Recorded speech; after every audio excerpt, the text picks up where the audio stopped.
Assalamualaikum warahmatullahi wabarakatuh. Halo semuanya, perkenalkan nama saya Nur Selvina Tasyanda, NPM B1A021109, kelas I, Fakultas Hukum, Universitas Bengkulu. Di kesempatan kali ini, saya akan mencoba menjelaskan tentang sejarah perkembangan hukum internasional. Yang kali ini saya jelaskan adalah zaman kuno, zaman pertengahan, zaman modern, dan zaman perkembangan. Dan kita mulai dari zaman kuno. Zaman kuno itu dibagi 3, yaitu zaman India kuno, Yunani kuno, dan Romawi kuno.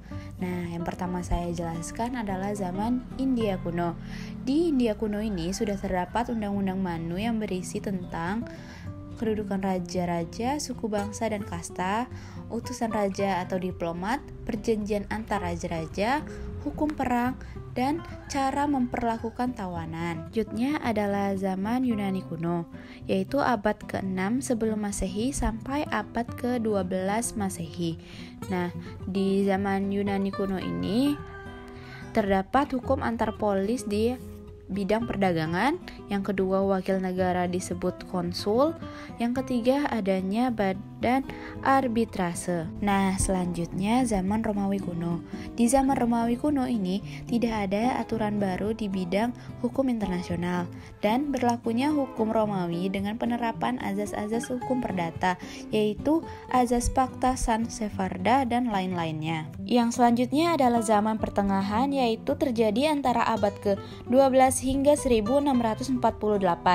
Di zaman pertengahan ini terdapat kekaisaran Romawi, yaitu Eropa yang dikuasai oleh Paus, kekaisaran Bizantium, Turki, berkembangnya hukum diplomatik, dan kerajaan Islam di Arab, berkembangnya hukum Islam. Yang selanjutnya adalah zaman modern yang terjadi antara 1648 hingga 1945 atau setelah Perang Dunia Kedua. Zaman modern ini ditandai dengan ditandatanganinya Perjanjian Westphalia 1648 atau cikal bakal terjadinya hukum internasional. Yang pertama yaitu berakhirnya Imperium Romawi, kedua merdekanya negara-negara bekas jajahan Imperium Romawi, ketiga dipisahkannya hukum negara dengan hukum agama. Dari isi Perjanjian Westphalia tersebut lahirlah hukum internasional yang memiliki ciri-ciri. Yang pertama, setiap negara memiliki kedaulatannya sendiri, yang berarti memiliki kekuasaan eksklusif di wilayahnya. Yang kedua yaitu hubungan antar negara dilakukan atas dasar kemerdekaan dan persamaan derajat. Yang ketiga, masyarakat internasional tidak mengakui kekuasaan tertinggi di atas negara seperti seorang kaisar atau paus sebagaimana terjadi di zaman Imperium Romawi. Yang keempat, hukum antar negara disusun berdasarkan hukum perdata Romawi. Yang kelima, negara mengakui adanya hukum tertinggi yang mengatur hubungan antar negara dan menekankan pentingnya peranan negara dalam menaati hukum tersebut. Selanjutnya, tidak adanya mahkamah internasional dan kekuatan polisi internasional untuk memaksa ditaatinya ketentuan hukum internasional. Selanjutnya, dirubahnya tujuan perang yang sebelumnya perang demi agama menjadi perang demi kepentingan. Nah, pada zaman modern ini juga terdapat pendapat-pendapat dari para ahli, yaitu yang pertama adalah aliran hukum alam atau ketuhanan.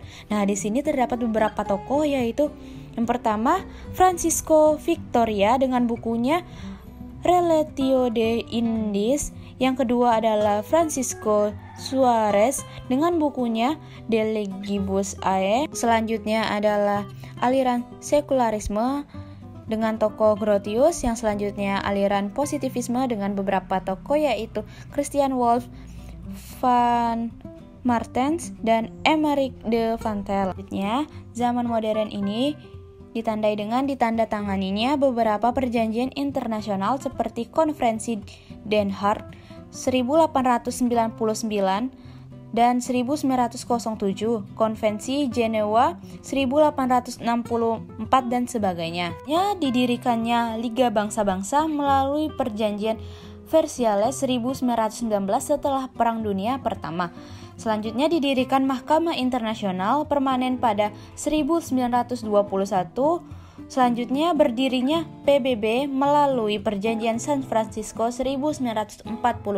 Nah, yang selanjutnya adalah zaman perkembangan. Pada zaman perkembangan ini, hukum internasional mengalami perkembangan yang sangat pesat sebagai akibat dari berbagai peristiwa dunia, yaitu pertama, berdirinya berbagai organisasi internasional seperti PBB, MII, ASEAN, dan lain sebagainya. Akibatnya, lahir sifat hukum internasional yang baru, yaitu tertib hukum subordinatif. Yang kedua, lahir bentuk hukum internasional Universal International Law dan ditetapkannya PI sebagai sumber hukum internasional oleh PBB. Selanjutnya adalah merdekanya negara-negara yang sebelumnya terjajah. Akibatnya, bertambahnya subjek hukum internasional, lahirnya bentuk-bentuk hukum internasional yang baru, yaitu regional dan special international law. Selanjutnya adalah berkembangnya teknologi modern. Lahirnya cabang-cabang hukum internasional baru seperti hukum laut, hukum udara, hukum ruang angkasa, hukum ahli teknologi atau HAKI atau ITE. Sekian yang dapat saya jelaskan. Bila banyak terjadi kesalahan kata, saya mohon maaf. Saya akhiri dengan wassalamualaikum warahmatullahi wabarakatuh.